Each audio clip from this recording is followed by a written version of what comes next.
Bonjour à toutes et à tous et bienvenue sur Grand Littoral TV, votre chaîne d'information régionale en images en 8 minutes en ce lundi 18 mars. Voici le journal de la rédaction, l'essentiel de l'actualité du jour près de chez vous. D'abord vos prévisions météo en ce lundi. On devrait bénéficier d'un temps sec et dégagé en ce début de semaine. Le soleil sera bien présent partout aujourd'hui dans la région, même si quelques nuages pourraient bourgeonner ici ou là sans gravité, beaucoup moins de vent. Enfin, annoncé pour les prochains jours. Mais les températures en baisse, il faisait assez froid ce matin au réveil, 2 ou 3 degrés seulement dans les campagnes. Cet après-midi, 9 degrés à Dunkerque, à Calais, Boulogne et Saint-Omer, mais sous le soleil. Les prévisions météo complètes, bien sûr, après le journal. Dans 2 jours, le printemps est déjà, depuis plusieurs semaines, les premières allergies au pollen qui se manifestent dans la région. Voici, pour comprendre cette pollinisation, le nouvel outil en ligne d'Atmo Hauts-de-France, une référence des 26 pollens d'arbres et de fleurs présents dans la région. Baptisée Pollinaire, la page web permet de connaître en temps réel l'avancée de ces pollens allergisants.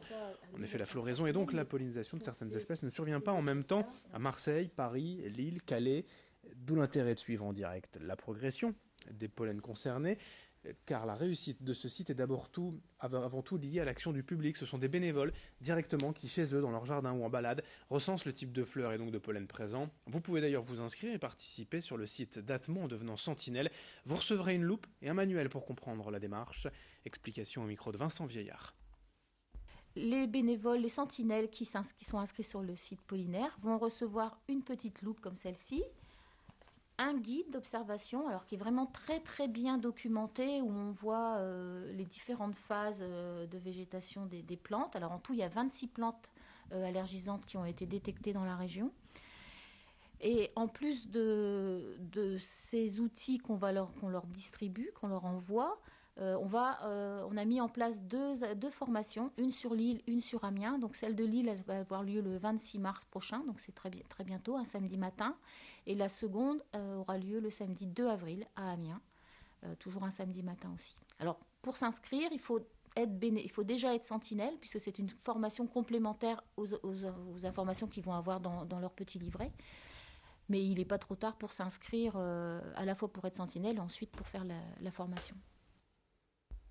Toutes les infos donc évidemment et l'inscription sur le site d'Atmo Hauts-de-France. De retour dans l'actualité aussi la question des vaccins après la mort d'une personne en France il y a quelques jours due à la rougeole.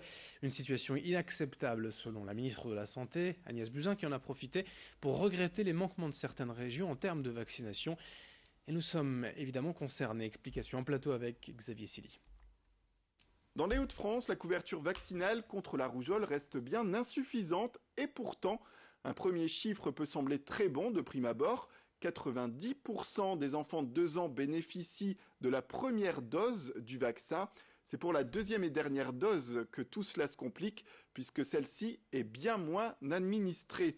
Alors selon les dernières données de Santé publique France, qui datent de 2015, 76% des enfants nordistes de 2 ans avaient reçu les 2 doses de vaccin, un chiffre à mettre en perspective avec la moyenne nationale cette année-là, qui était de 79%, soit 3 points de plus.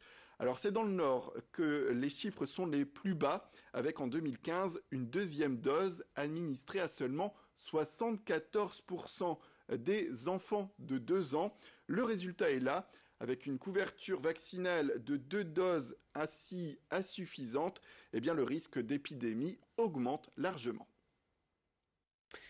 Il y a quelques jours à Samé, dans l'arrière-pays boulonnais, le parc naturel des Caps et Marais d'Opale a présenté sa politique de commande groupée de matériaux isolants naturels. L'objectif tout simplement est de permettre aux particuliers de bien isoler leur habitation en payant moins cher les matériaux, en achetant ensemble.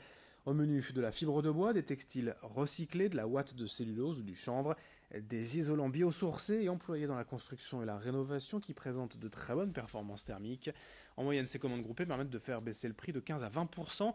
Pour en bénéficier, il faut contacter le parc naturel régional avant le mois d'avril car la première livraison est prévue mi-mai. Explication au micro de Louis Caillé. Au niveau de la commande groupée, ça vous permettrait d'économiser 20% à peu près sur une commande classique chez un fournisseur, sachant aussi que cette commande groupée vous permet d'avoir des conseils personnalisé par le parc sur votre projet, sur les matériaux, des conseils de pose aussi, de pouvoir participer à des stages participatifs pour apprendre à poser ces matériaux si vous souhaitez le faire vous-même. Donc c'est aussi des petits plus auxquels donc cette commande groupée vous permet d'accéder.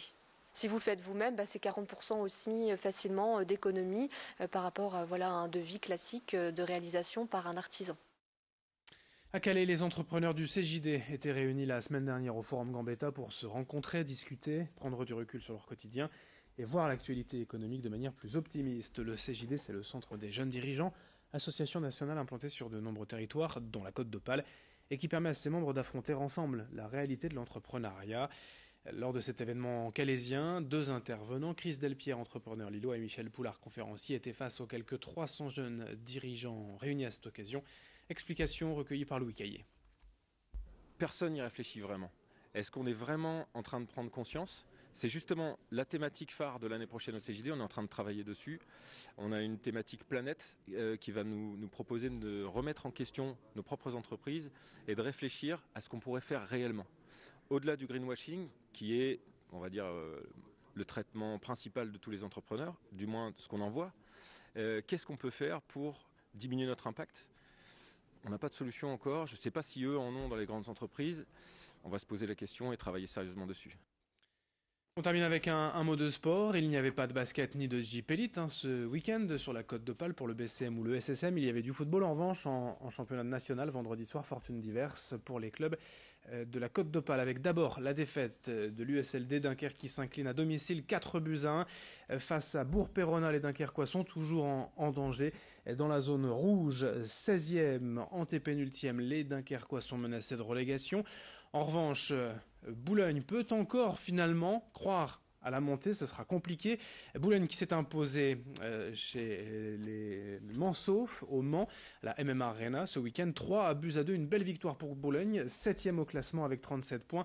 Le podium n'est qu'à 6 points, ça reste jouable même si ça sera compliqué pour les Rouges et Noirs. Fin de cette édition sur Grand Littoral TV, à suivre dans un instant vos prévisions météo.